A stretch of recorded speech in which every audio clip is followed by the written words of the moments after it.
Mau petir, mau hujan, maju terus. Maju saja, Tuhan selalu serta. Maju saja.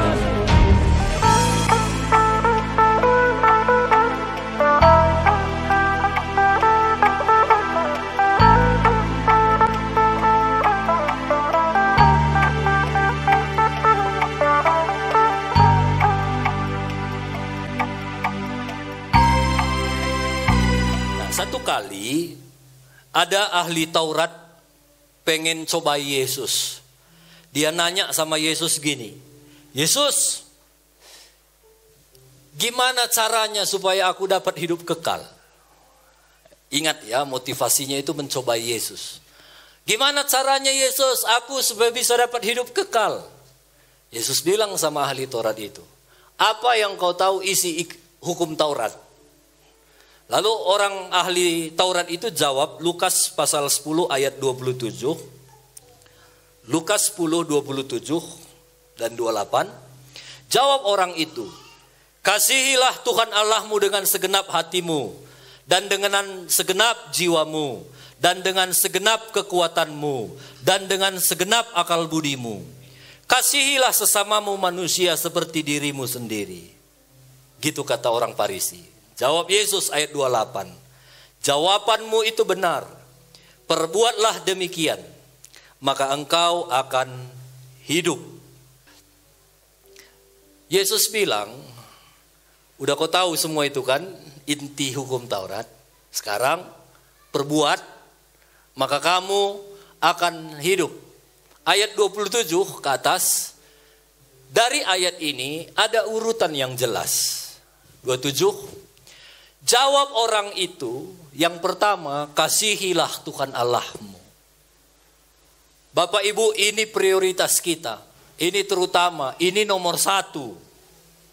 Makanya selalu kami bilang, Bapak Ibu, kasihilah Tuhan. Cintailah Tuhan. Sampai sering kami bilang, nanti apapun yang terjadi dalam hidupmu, besar pun masalahmu, ingat satu ini, jangan pernah tinggalkan Yesus. Karena ini sumber, ini yang terutama. Waktu kita bisa mengasihi Tuhan, maka kita bisa, kalau dari ayat ini, kasihilah sesamamu manusia seperti dirimu sendiri. Artinya kita bisa mengasihi diri kita, dan kita juga bisa mengasihi orang lain. Jadi sumber itu, kasih itu dari Tuhan. Jadi kalau kamu mau mengasihi dirimu, kamu mau mengasihi orang lain, nggak ada cara lain. Kita harus mengasihi Tuhan. Karena kalau kita nggak mengasihi Tuhan, kita nggak akan bisa mengasihi diri kita. Apalagi mengasihi orang. Karena sumber kasih itu dari Tuhan. Artinya nggak mungkin kita mengasihi orang lain kalau diri kita sendiri pun nggak kita kasihi. Artinya nggak mungkin kita mengasihi istri kita kalau diri kita pun nggak kita kasihi. Nggak mungkin kita mengasihi suami kita kalau kita pun nggak mengasihi diri sendiri. Dan bagaimana kita bisa mengasihi diri sendiri? Kita harus mengasihi Tuhan. Ini prinsip. Makanya kalau orang yang tidak mengasihi Tuhan, sulit baginya mengasihi orang lain. Kemarin ada satu ibu, dia cerita begini, puji Tuhan, sekarang aku bisa menikmati hidupku. Aku merasa sekarang suamiku itu mengasihi aku sejak dia datang sama Tuhan. Dulu dia belum datang sama Tuhan, jangankan mengasihi aku, mungkin mengasihi dirinya pun dia nggak bisa. Lihat, ada perubahan. Waktu ada seseorang datang mengasihi Tuhan, dia bisa mengasihi dirinya dan dia bisa mengasihi orang lain. Tuhan itu sumber. Makanya kasihilah Tuhan. Kenal Tuhan lebih dalam lagi. Kalau saya bisa pakai bahasa ini, berdamailah dengan Tuhan. Kalau enggak, anak muda sekarang bilang kelar hidup kita. Kalau saudara nggak mengasihi saya, mungkin nggak ada pengaruhnya dalam hidup saudara. Tapi kalau saudara tidak mengasihi Tuhan, besar kali pengaruhnya. Orang yang tidak mengasihi Tuhan, itu sistem hidupnya pun akan berubah. Dia nggak akan bisa mengasihi Tuhan. Saya nggak tahu, mungkin bolehlah kamu cek. Ada orang-orang yang kamu kenal, orang-orang itu tidak mengasihi Tuhan, tidak hormat sama Tuhan. Coba cek hidupnya. Pasti itu sistem hidupnya itu berubah. Ada orang-orang yang jangankan menghormati orang lain, menghormati dirinya pun enggak. Apalagi menghormati turangnya, seninanya, kalimbubunya, nggak ada itu bagi dia. Jangankan hula-hula, Tuhan penciptanya pun tidak dihormatinya. Makanya saya mau bilang begini, nggak usah kamu menunggu hormat dari orang yang tidak takut sama Tuhan. Tidak usah menaruh hormat, menunggu hormat kepada orang yang tidak mengasihi Tuhan. Nggak ada itu. Tuhan yang menciptakan dia pun tidak dihormatinya. Ngapain kamu nunggu-nunggu dihormati sama orang yang tidak takut sama Tuhan? Tapi seberapa sering banyak orang Kristen kecewa. Kok nggak dihormatinya aku? Kok nggak dihargainya aku? Dia lupa prinsip ini. Orang yang tidak mengasihi Tuhan, jangankan dirinya, jangankan orang lain, dirinya pun tidak akan dihormatinya. Makanya Tuhan bilang begini, kalau kamu mau hidup yang kekal, ayat 28, Tuhan bilang, perbuatlah demikian. Artinya kasihi Tuhan Allahmu, maka kamu akan hidup. Hidup di dalam bahasa aslinya di sini itu artinya jauh. Jauh itu artinya to enjoy real life. Menikmati hidup yang sesungguhnya. Saya sering begitu. Saya lihat anak-anakku, puji Tuhan, udah kelas 4 anakku ini ya. Nggak terasa Tuhan pelihara kami. Saya lihat pelayanan di sini. Saya kemarin cerita sama istriku waktu ada doa puasa di sini. Saya bilang bersyukur kita ya. Ada banyak jemaat-jemaat Tuhan yang mau berdoa puasa, menangis, memohon kepada Tuhan di gereja ini. Bagiku itu satu hidup yang bisa dinikmati. Itu luar biasa. Sering sekali dalam pengalaman kehidupan, Tuhan berkati ya. Tuhan izinkan bisa berjumpa dengan ini. Tuhan izinkan bisa dapat berkat yang luar biasa. Itulah hidup. Kalau kita mengasihi Tuhan, Tuhan bilang kamu akan hidup. Hidup artinya menikmati hidup. Enggak sekedar hidup. Apa istilah kalak karo handai? Geluh erpala-pala mate terbiar-biar katanya. Enggak begitu. Menikmati hidup. Apalagi arti hidup. Jauh itu artinya aktif. Hidup orang yang mengasihi Tuhan, hidupnya itu akan aktif. Enggak diam, enggak vakum. Apalagi orang yang mengasihi Tuhan, hidupnya itu diberkati bukan hanya di bumi sampai kekekalan. Itu artinya jauh. Bukan hanya itu, orang yang mengasihi Tuhan, janji Tuhan, hidupnya itu penuh semangat. Bilang kiri kanan, semangatnya kamu hidup. Bilang. Kalau kurang katanya mungkin kamu perlu berdamai dengan Tuhan. Bilang. Apalagi hidup itu artinya segar. Orang yang mengasihi Tuhan, hidupnya itu selalu segar. Orang yang mengasihi Tuhan jauh artinya hidupnya itu kuat. Apalagi jauh itu artinya berkhasiat, berdampak. Orang yang mengasihi Tuhan hidupnya itu akan berdampak bagi banyak orang. Makanya Yesus bilang, kalau kamu mau itu semua hidup, perbuatlah itu. Kasihi Tuhan. Ku terhubung denganmu. Waktu kita terhubung dengan sumber, hidup kita ini akan segar karena Tuhan kita segar. Hidup kita ini kuat karena Tuhan itu kuat. Hidup kita ini berdampak karena Tuhan kita itu berdampak. Kita terhubung dengan Tuhan. Bayangkan kalau kita nggak terhubung dengan Tuhan, kita nggak kuat, kita lemas, loyo, nggak segar, layu. Orang tadi lemah waktu lihat kita koid. meninggal karena kita layu. Tapi waktu ada orang sakit, ketemu dengan orang yang suka berjumpa dengan Tuhan, hidupnya jadi segar kembali. Karena berdampak, berkhasiat. Bilang kiri kanan, ku terhubung denganmu. Itu yang paling penting, kita harus terhubung dengan Tuhan. Untuk kita menjaga satu hubungan dengan Tuhan, kamu harus tahu apa yang disukai Tuhan, apa yang enggak disukai Tuhan. Kalau kamu mau bangun hubungan sama temandu, atau temandu itu dikenal orang jujur, kalau kamu mau dekat sama dia, kamu harus jujur. Kalau dia jujur, kamu nggak jujur, mungkin kamu bisa tutup-tutupi, tapi lambat laun akan terkuak bahwa ternyata kita nggak jujur, maka hubungan kita akan kandas. Sama dengan Tuhan. Kalau kita mau dekat dengan Tuhan, kita harus tahu apa sukanya Tuhan, apa yang nggak maunya Tuhan. Kalau kita mau dekat sama Tuhan, kita harus tahu kalau Tuhan nggak suka itu jangan lakukan. Kalau Tuhan suka itu kerjakan terus. Jadi hubungan itu tidak ditentukan oleh jarak. Adanya suami istri tidur, jaraknya cuma 20 cm. Tidur satu tempat tidur cuma segini jaraknya, tapi hatinya itu jauh dua-dua. Satu ke sana, satu nggak siangkan. Tapi adanya orang, satu di Logendek, pacarnya itu di Amerika. Jauh berkilo-kilometer, tapi hatinya itu selalu dekat. Sampai temannya itu punya pengaruh dalam hidupnya walau jaraknya jauh. Kenapa? Karena hati ketemu hati. Nah, hubungan itu adalah berbicara hati dengan hati. Nah, hari ini kita mau belajar bagaimana kita bisa jadi orang yang dipercaya sama Tuhan. Lukas pasal 16 ayat 9.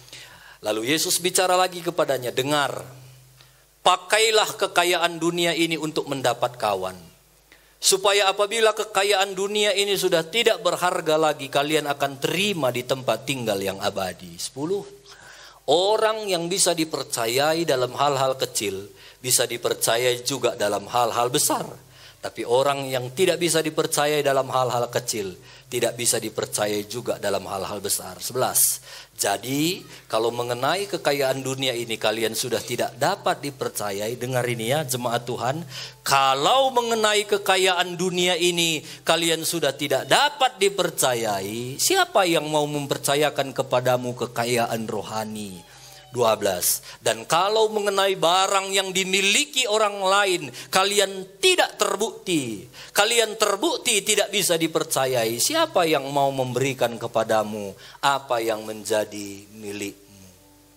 Dari ayat ini jelaslah bahwa sesungguhnya kita ini semua sudah punya harta masing-masing. Udah banyak harta kita ini yang sudah dipersiapkan Tuhan. Dan saya percaya kalau Tuhan yang siapkan harta kita itu bukan kaleng-kaleng. The best, yang terbaik, yang mungkin dunia nggak punya, Tuhan itu udah sediakan buat kita. Dan dari pembacaan ayat kita ini, bahwa untuk menerima harta kita yang sesungguhnya itu, ternyata ada salah satu kuncinya, kita harus belajar bisa dipercayai kepada harta orang yang sedang kita pakai atau sedang kita pergunakan. Sama kayak pembantu ini, dia sedang pegang harta tuannya. Ternyata dia nggak bisa dipercayai, makanya hartanya yang sesungguhnya pun nggak dia dapat. Nah, jadi jangan main-main dengan harta orang lain. Jangan kamu sembarangan menggunakan barang-barang milik orang lain yang ada pada Anda. Hati-hati kalau dari ayat ini. Karena ternyata kalau kita sembarangan dengan harta orang lain, maka harta kita yang sesungguhnya nggak akan diberikan kepada kita. Ada sepasang mata yang selalu lihat kita ini. Dan firman Tuhan bilang kalau dalam harta dunia saja kita nggak bisa dipercaya, bagaimana Tuhan bisa memberikan harta-harta yang rohani? Makanya belajar bisa dipercaya. Pagi semalam, karena anak-anak Kak Mima lagi di sini, ayolah jalan-jalan kami ke air panas. Pagi kami sudah sampai di sana belum banyak orang. Jadi setelah kami berenang, kami sarapan pagi karena kami bawa nasi. Taulah anak-anak kalau makan ada remah-remah yang tumpah di tempat kami makan di pondok-pondoknya itu. Sebelum kami pulang, saya bilang sama Neta, anak yang paling tua, Neta itu ada sapu. Sapu itu pondok-pondok itu bersihkan. Enggak banyaknya nasinya itu, tapi sapu. Kalau kami enggak sapu, ada kok tukang sapunya. Kami bayar kok masuk. Tapi saya belajar ayat ini. Itu harta orang. Itu harta pemilik kolam Karona. Dan kalau saya nggak setia kepada hartanya, maka hartaku yang Tuhan sudah siapkan itu nggak akan Tuhan pernah kasih kepada aku. Apa harta itu? Aku pun nggak tahu. Tapi ada. Nah, ini adalah hal-hal kecil yang sering terjadi dalam hidup kita. Seberapa sering kita menyepelekan harta orang lain. Sadar nggak sadar kita Bapak Ibu, kamu duduk di gereja ini pun ada harta orang lain ini yang sedang mungkin kamu pakai. Kursi itu harta gereja. Keramik yang kamu pinjak itu harta orang lain itu. Kamu keluar, kamu jalan ke rumah banyak kamu akan ketemu dengan harta-harta orang lain. Dan bagaimana kita memperlakukan harta-harta orang lain itu, begitulah Tuhan memberikan berkatnya kepada kita.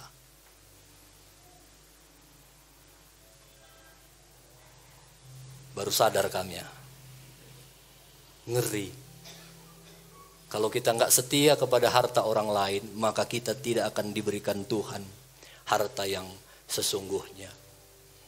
Kamu di gereja ini, kamu lihat ada sampah, kamu biarkan.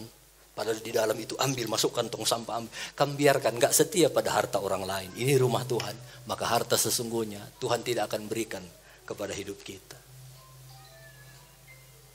Kamu yang pekerja-pekerja, atau ada jemaat di sini yang aron, kamu bekerja di ladang orang, itu harta orang lain. Kalau kita gak setia kepada harta bos kita, gak akan Tuhan kasih harta kita yang sesungguhnya. Saya banyak ketemu orang-orang yang bekerja ngomongnya gini, ngapain juga kita sungguh-sungguh, capek kita, dianya nanti kaya. Banyak kita nanti dapat cabai ini, bos kita itu yang kaya, ngapain begitu? Nggak setia pada harta bosmu, harta sesungguhnya, nggak akan Tuhan kasih. Kemarin ada jemaat cerita, aku stres aku om, capek aku om. Aku ambil aron, tahu om, jam 9 dia sampai ladang, kerja jam 9:30. Udah gitu disuruh ini, nggak kuat aku katanya pula. Bagus kurasa bayar orang yang jauh lebih mahal, tapi dia setia om. Kita saja begitu, apalagi Tuhan. Tuhan lihat kita bisa dipercaya atau enggak. Kalau saudara naik angkot, saya sering kali lihat itu kalau naik Sinabung Jaya, naik Almasar. Itu kan kalau kita bersandar kan ada tutup kepalanya, lapis kepalanya itu yang sering, sarungnya lah sering dibuka, dicuci. Saya sering lihat itu ada bekas rokok bolong-bolong. Udah pasti itu bukan kerjaan pemilik mobil. Udah pasti itu kerjaan penumpang, nggak tahu apa kerjanya, dibolonginya, dirokokinya, tutup itu. Saya lihat ada kotor sekali alas. Mungkin ada orang makan di situ, nggak ada lap tangannya, di lapnya situ. Horden Sinabung Jaya itu kan banyak hordennya ya. Makan tah gimana, kotor tangannya, di lapnya di situ.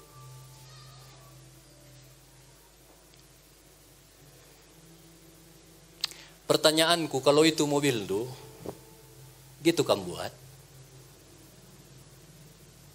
Saya sering lihat itu di bawah-bawah kursi, banyak bumbun karet, diangkut-angkut, tempel di bawah kursi. Tapi dengar ini, di gereja ini pun di bawah kursi, saya pernah berapa kali ketemu ada bumbun karet. Kalau saudara pelakunya bertobat, jangan saudara sepele, itu milik Tuhan, apalagi milik Tuhan, kamu main-main, harta anda nggak akan dikasih Tuhan. Kalau itu rumah lu, kamu tempel di bawah kursi, bumbun karet. Makanya mulai sekarang banyak-banyak bertanya, kalau ini rumahku, begitukah kulakukan? Kalau ini mobilku, begitukah kulakukan? Kalau ini ladangku, begitukah kulakukan? Kalau begitu, lakukanlah. Kalau enggak, jangan lakukan. Itu harta orang lain. Dan kalau kita nggak setia pada harta orang lain, maka kita tidak akan diberikan Tuhan harta kita yang sesungguhnya. Saya dengar kemarin ada satu pemilik rumah kontrakan, stres dia. Karena semua orang yang ngontrak rumahnya nggak bayar kontrakan. Ada yang sampai 5 bulan, 6 bulan, stres dia. Udahlah, biarkan aja hancur rumah itu, nggak peduli lagi dia. Bayangkan, orang-orang yang begitu nggak setia kepada harta orang lain, nggak akan diberkati Tuhan. Makanya mulai hari ini miliki mental pemilik. Walau bukan itu milik lu, tapi ada mental pemilik. Kalau ini milikku, gimana aku perlakukan? Bilang kiri kanan, punya mental pemilik, bukan budak bilang. Jadi kalau kita punya mental pemilik, maka satu saat kita akan jadi pemilik. Tapi kalau kita nggak punya mental pemilik, kita mungkin akan memiliki, tapi mungkin itu bukan barang-barang yang sudah disediakan Tuhan. Jadi kita harus jadi hamba yang bisa dipercayai.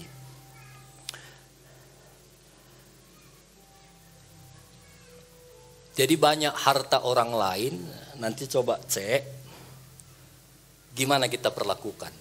Suka-sukakah atau kita rawat? Banyak-banyaklah tanya pada diri kita, apakah kalau ini barangku bagaimana aku perlakukan? Ini semua anak-anak muda saya sudah bilang, ini barang di gereja ini semua punya kalian. Kalau sudah mulai berdebu elap, nggak usah saya suruh-suruh.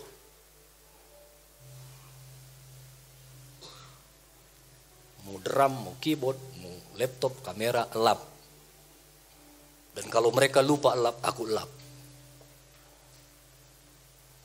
Jadi kita belajar jadi orang yang punya mental pemilik. Saya kalau cerita detail-detailnya ngeri ini. Saya itu berapa kali ke hotel, ke mall, pokoknya ke tempat-tempat umum ada wastafel tempat cuci tangan.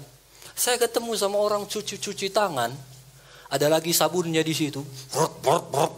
Butah berapa kali dibikinnya gini. Parahnya ditinggalinya air itu hidup. Pertanyaanku, kalau aku ke rumahnya, gitu lagi kulakukan, ada sabunnya, gini ku bikin tanganku, nggak ku matikan airnya, marah nggak dia? Marah. Coba tanya kiri kanan, jangan-jangan kamu seperti cerita Om itu. Kita kan sering begitu ya, maaf ya. Nggak salah cuci tangan, nggak salah ambil sabun. Tapi seberapa sering kalau itu punya orang di tempat umum, tapi kalau di rumah kita tekannya pun pelan kali, sayang. Kenapa itu kita lakukan? Kita kan sedang tidak setia pada harta orang lain. Dan kalau kita nggak setia pada harta orang lain, maka Tuhan tidak akan memberkati kita dengan harta kita yang sesungguhnya. Saya ketemu ada anak-anak muda waktu dia makan bakso, mungkin nggak enak baksonya, atau kelamaan, atau mungkin pelayanannya nggak baik. Selesai dia makan bakso, dilihatnya pemiliknya nggak ada, dibukanya botol saus itu, dituangkannya semua. Anakku, biar rugi kau katanya, tutupnya, pergi dia. Dengar, waktu kita bilang rugi kau, itu sedang makin jauh berkat yang harusnya udah nyampe sama kita. Ini kan hal-hal yang sederhana. Saya kasih contoh lagi, kalau kamu ke rumah makan, ke kafe, kemana saja mau ngambil tisu, gimana kamu cara ngambil tisu? Sampai hari ini saya belum pernah ketemu sama orang ngambil tisu cuma satu. Kebiasaannya itu serep,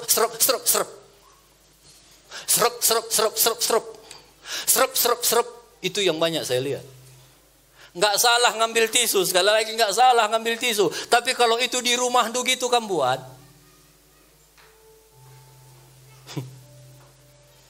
ngeri kan? Makin kita begitu, makin jauh berkat yang harusnya nyampe sama kita itu cepat. Karena nggak setia sama harta orang. Ini sepele semua yang saya bilang ini. Kan seberapa sering kita kalau di rumah ambil tisu satu, itu untuk semua. Untuk mulut, untuk keringat, untuk meja sekalian, sayang satu. Kalau di rumah, tapi Tapi kalau di restoran, di kafe, rap. Ini nakku, nakku. Kita nggak setia pada harta orang, itu hal kecil. Dan Tuhan tidak akan pernah memberikan hal yang seharusnya milik kita. Jadi belajar setia. Kalau itu rumahku, itu tisuku, gitu ku buat. Kalau gitu kamu buat, nggak ada masalah. Kalau di rumah pun biasanya kamu 5 nggak apa-apa, nggak ada masalah. Ini bukan banyaknya tisu jadi masalah, tapi masalah hati. Kan seberapa sering, sayang ngom kita nggalar, ya kriken, ngom kita nggalar. Adi nggalar gua kin. Kan sering gitu ya, kemana kita, buat tehna, kriken, ngom sigalari, engkau sigalar, nggak setia pada harta orang, maka Tuhan tidak akan memberikan harta kita yang sesungguhnya. Saya sering nginap di hotel. Kalau di hotel itu biasanya disiapkan untuk 2 orang. Semua untuk 2 orang. Sarapan untuk 2 orang. Handuk untuk 2 orang. Sikat gigi untuk 2 orang. Sabunnya ada yang biasa disediakan untuk 2 orang begini. Ada juga yang tekan begini. Pokoknya semua untuk 2 orang. Dan biasanya kalau saya masuk hotel, saya udah lihat ada 2 handuk di situ. Langsung kuambil 1 yang bersih. Kugantungkan. Karena itu nggak kupakai. Supaya nanti bisa dipakai lagi. Kalau ada tamu yang lain, cuma yang 1 yang kupakai itu yang dicuci. Itu masih bisa dipakai lagi untuk tamu yang baru. Kan bisanya kupakai, ini untuk pagi, ini untuk malam. Nguku kelari. Udahnya ku bayar, sabunnya pun bisa ku habiskan. Mahal kali sih sewa hotelnya, habiskan bawa lagi pulang. Kan bisa gitu. Saya sering bawa sikat gigi, ku bawa odolnya karena aku tahu di hotel ada pun sikat giginya nggak begitu bagus, ada pun odolnya nggak begitu bagus. Aku buka itu dari plastiknya, odolnya itu, sikatnya itu, biarkan, mungkin nanti bisa dipakai lagi. Karena aku berpikir kalau aku pemilik hotel, begitukah? Ku buat apa yang bagus, ya begitu dibuat. Saya keluar dari hotel itu selalu saya rapikan kamarnya, kurapikan bantalnya, kulipat selimutnya, kurapikan kamar mandinya, kulihat semuanya, semua sudah rapi. Baru aku keluar dari hotel. Kalau enggak kan bisanya aku biarkan, udah bayar kok, dan enggak ada yang marah kok. Ini bukan bicara marah atau enggak, ini bukan wajar atau enggak, ini bukan masalah kamu sudah bayar atau enggak, ini masalahnya kita setia enggak pada harta orang lain. Kalau itu hartamu, gitu enggak kamu buat. Makanya jadi anak Tuhan jangan cepat-cepat komplain. Jangan nanti kayak bapak ini. Dipecat bosnya karena gak bisa dia dipercaya soal uang. Datang pula dia, gak apa-apalah. Aku percaya rencana Tuhan yang indah dalam hidupku. Ada rencana Tuhan yang lain. Kalau karena korupsinya dipecat, jangan bilang ada rencana Tuhan yang indah. Lebih cocok ayatnya bertobatlah sebab kerajaan Allah sudah dekat. Sama dalam hidup kita, kalau kita mengalami sesuatu, jangan ada rencana Tuhan yang coba cek. Kalau ada yang perlu bertobat, bertobat. Kalau kita nggak bisa dipercaya dalam harta orang lain, belajarlah dipercaya. Banyak-banyak kita berbenah diri ya. Gak usah terlalu banyak komplain. Makin kita mengenal Tuhan, kita biasanya akan makin kalem, makin slow. Adapun tantangan, amannya nanti itu. Kalau masih kecil kerohanian kita, nggak ada pun masalah. Kenapa? Komplain, bikin kotor. Nah, itu kalau masih kecil. Bukan kamu maksudku ya. Maksudku orang-orang yang rohaninya masih kecil. Jadi belajarlah kita punya kekristenan yang makin hari makin dewasa di dalam Tuhan. Tapi untuk kita bangun hubungan, kita memang harus bayar harga.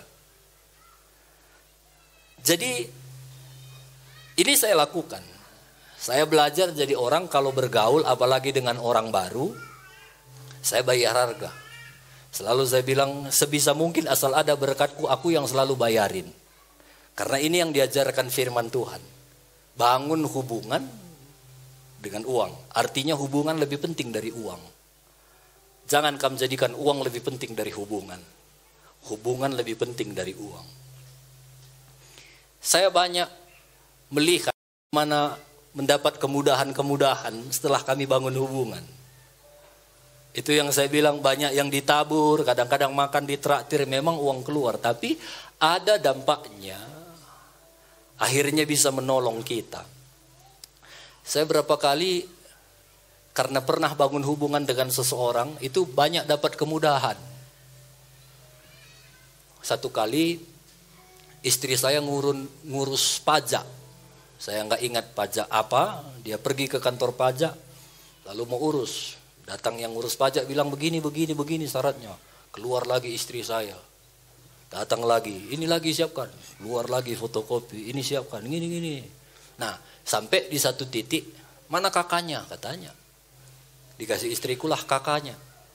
Dilihatlah di situ kepala keluarga Krispus Dermawan Surbakti. Yang punya kantor pajak itu pegawainya bilang, ini Pak Krispus pendeta yang sering khotbah di sini, Bu. Iya. Kenapa Ibu nggak bilang dari tadi? Katanya. Sejak itu udah dialah semua, dia fotokopi, dia kerjakan semua jadi lancar. Kapan itu terjadi? Ada hubungan. Ada harga yang harus kita bayar. Nggak selamanya menguntungkan. Tapi waktu kita mau bangun hubungan, itulah yang disuruh Tuhan. Jadi jangan, kalau kita mau hubungan kita itu erat, bangun hubungan itu jangan selalu berpikir apa untungnya. Itu hubungan itu akan kandas. Justru kalau kita mau hubungan kita baik, apa yang bisa aku berikan? Apa yang aku bisa berikan? Apa yang aku bisa lakukan? Itu yang saya bilang, kalau hitung-hitung, kadang-kadang banyak ruginya secara ekonomi. Tapi jangan hitung di situ. Ada untungnya kalau kita bangun hubungan. Jadi belajar jadi orang yang jaga hubungan. Dan untuk salah satu menjaga hubungan bisa baik, bisa dipercaya. Dan yang kedua, kalau kamu mau hubungan lu baik, pakai prinsip tabur. Beri. Kamu pasti akan menuai. Kalau kamu memberi, pasti akan menerima. Begitu juga dengan hubungan. Kira-kira kalau ada teman lu, asal jumpa sama dia, selalu harus ditraktir. Asal jumpa kita selalu yang traktir. Gimana kira-kira? Masih mau kamu jumpa sering-sering sama dia? Saya ada kawanku begitu. Kawanku ini bukan orang miskin, bukan orang susah, orang yang punya duit. Tapi sampai hari ini, gak pernah dia traktir aku. Gak pernah dia traktir kami, asal dia ada di komplotan itu. Dalam hatiku, coba aku lihat sekali ini. Gak pernah, sampai hari ini. Bukan orang miskin, orang yang berduit. Tapi berapa kali juga aku ketemu ada orang-orang yang ya kita tahulah keuangannya tidak begitu banyak. Tapi dia berusaha bayar. Dalam hatiku, anak ini pasti akan banyak dapat kemudahan-kemudahan. Saya berteman dengan orang yang pelit itu tadi. Sampai hari ini kami berteman. Tapi gak pernah saya mau dekat sama dia. Gak pernah. Karena apa? Yang selalu berkali-kali ku yang traktir. Berkali-kali dia yang ditraktir. Ampun aku. Teman kami bilang, teman aku, teman. Sampai sekarang gak ada kami musuh-musuhan. Tapi untuk dekat, saya pikir enggak lah. Nah itu hubungan. Sama dengan Tuhan. Kalau kamu bangun hubungan sama Tuhan, kerjanya terus ini. Mintalah Tuhan, berkatilah aku Tuhan. Berkati usahaku. Berkati saya. Selalu minta-minta. Enggak langgeng nanti hubungan kita. Coba belajar jadi anak Tuhan sama Tuhan itu, belajar memberi. Kasih dia pujian. Tuhan engkau baik. Tuhan engkau luar biasa. Itu yang saya bilang. Saya kadang-kadang nangis sama Tuhan. Tuhan terima kasih. Kemarin Kamis kami doa puasa di Sugihan. Selalu setiap doa puasa selalu ada 2 jemaat. Pasti, ini pasti. Kalau yang 2 ini pasti selalu datang. Yang lainnya itu kadang datang kadang enggak. Selalu 2 ini mereka mau berlutut, ikut puasa, ikut nangis dalam hatiku. Terima kasih Tuhan. Kita nggak selalu minta sama Tuhan, kita bersyukur Tuhan ini semua mereka cinta Engkau. Ada banyak jemaat di sini setiap doa puasa mau nangis, sama-sama kami naikkan pokok pujian penyembahan kami kepada Tuhan. Bagiku itu Tuhan, itu anugerah-Mu. Jadi banyak-banyaklah memberi kepada Tuhan, beri Dia pujian, beri Dia sembah. Jangan minta-minta. Tuhan kita adalah Tuhan yang nyata. Kalau Tuhan bilang, lakukanlah maka kamu hidup, lakukanlah. Kasihi Tuhan lebih lagi. Kasih Tuhan lebih lagi. Cintai Tuhan lebih lagi. Berikan Tuhan itu pujian yang terbaik. Dan janjinya di dalam Yeremia pasal 17 ayat 7. Yeremia 17 ayat 7. Diberkatilah orang yang mengandalkan Tuhan, yang menaruh harapannya pada Tuhan. Dia akan seperti pohon yang ditanam di tepi air, yang merambatkan akar-akarnya ke tepi batang air, dan yang tidak mengalami datangnya panas terik, dan daunnya tetap hijau, yang tidak khawatir dalam tahun kering, dan yang tidak berhenti menghasilkan buah. Ini janji Tuhan, Bapak Ibu. Kalau kita mengasihi Tuhan, kita mengandalkan Tuhan, di masa kering pun kita nggak kering. Di masa susah pun kita nggak susah. Ini janji Tuhan. Dan saya percaya janji ini. Saya nggak hanya ngomong, saya sudah mengalami itu. Di masa-masa Covid banyak orang mengeluh, susah, hancur, bisnis begini. Tapi sepertinya bukan sombong, mungkin itu juga saudara alami. Saya nggak merasa apa-apa tuh. Dipelihara Tuhan. Bahkan saya banyak bersyukur gara-gara Covid. Gara-gara Covid kita ada komsel di gereja ini. Gara-gara Covid ada orang-orang yang mau nawarkan, kami mentor gerejamu yang mengajar komsel. Dan itu terjadi Bapak Ibu, jangan takut. Yang penting andalkan Tuhan, kasihi Tuhan, cintai Tuhan. Maka kamu akan hidup. Hidup artinya menikmati hidup yang sesungguhnya. Hidup artinya penuh semangat, segar, kuat, berkhasiat, berdampak. Amin. Bilang kiri kanan, kasihi Tuhan. Tuhan itu mengasihi kita. Tuhan itu sudah banyak ini berkat-berkat yang Dia mau berikan, yang menjadi milik kita sesungguhnya. Itu memang Tuhan sudah siapkan. Tapi sekali lagi itu sangat mempengaruhi bagaimana itu sampai sama kita. Tergantung bagaimana hidup kita bisa dipercaya enggak. Kalau kita bisa dipercaya sama Tuhan, hidup kita pasti dahsyat. Belajarlah jadi orang-orang yang bisa dipercaya oleh Tuhan.